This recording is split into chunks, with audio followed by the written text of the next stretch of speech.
Shalom. கர்த்தருடைய நாமம் மகிமைப்படுவதாக. கர்த்தருக்குள் பிரியமானவர்களே, வேத வசனம் இப்படியாக சொல்கிறது. எஃப்ராயிமே, நான் உன்னை எப்படி கைவிடுவேன்? ஓசியா 11:8. கர்த்தருக்குள் பிரியமானவர்களே, எஃப்ராயிம் குறித்து நாம் எல்லோரும் அறிந்திருக்கிறோம்.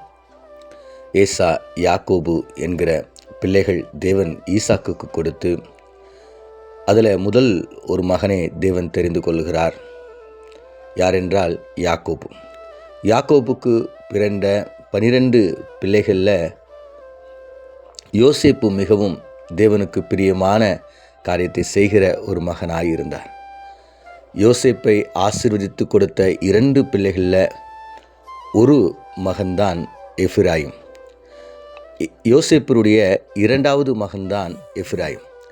எஃப்ராயிம் என்றால் பெருக்கம், அதாவது ஆசீர்வாதம் என்று அர்த்தம். மனாசே என்றால் மன்னிப்பு என்று அர்த்தம். அப்போ இந்த எஃப்ராயிமை தேவன் இப்படியாக சொல்கிறார், நான் உன்னை எப்படி கைவிடுவேன் என்று சொல்கிறார்.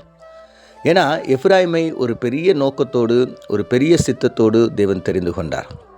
எஃப்ராயிம் மேலே அநேக ஆசீர்வாதங்களையும் ஆண்டவர் சொல்கிறார், நான் அவனை என்னுடைய கிரீடமாக, எஃப்ராயிமை என்னுடைய செல்ல பிள்ளையாக, எஃப்ராயிமை நான் மிகவும் நேசிக்கிறேன் அப்படின்னு சொல்லிட்டு ஆண்டவர் சொல்கிறார். இப்படி எஃப்ராயிமுக்கு மிகுந்த ஆசீர்வாதங்களை கர்த்தரும் கொடுக்கிறார். அவருடைய தகப்பன் மூலமாய் அநேக ஆசீர்வாதங்களையும் பெறுகிறார். தன்னுடைய தாத்தா மூலமாய் அநேக ஆசீர்வாதங்களை பெறுகிற இவர் இஸ்ரவேல் தேசத்திற்குள்ளாக இந்த கோத்திரம் மிகவும் வலிமையான ஒரு கோத்திரமாய் இருக்கிறது. அதனால் இவர்களுக்கு பெருமையின் கிரீடத்தை அவர்கள் பெற்றுக்கொள்கிறாங்க. பெருமை வருகிறது, கர்வம் வருகிறது. இதனால் தேவனை விட்டு அவர்கள் தூரம் விலகி போகிறார்கள். அப்படிப்பட்ட சூழ்நிலையில் தேவன் அவர்களை மீண்டும் கொண்டு வந்து சொல்கிறார், எஃப்ராயிமே, நான் உன்னை எப்படி கைவிடுவேன், நான் உன்னை எப்படி மறப்பேன் என்று. கர்த்தருக்குள் பிரியமானவர்களே, இன்று நீங்களும் நானும் கர்த்தருடைய செல்ல பிள்ளைகளாக இருக்கலாம். கர்த்தர் நம்மை நேசிக்கிற பிள்ளைகளாக இருக்கலாம். கர்த்தருக்காக அநேக காரியங்களை செய்தவர்களாக இருக்கலாம்.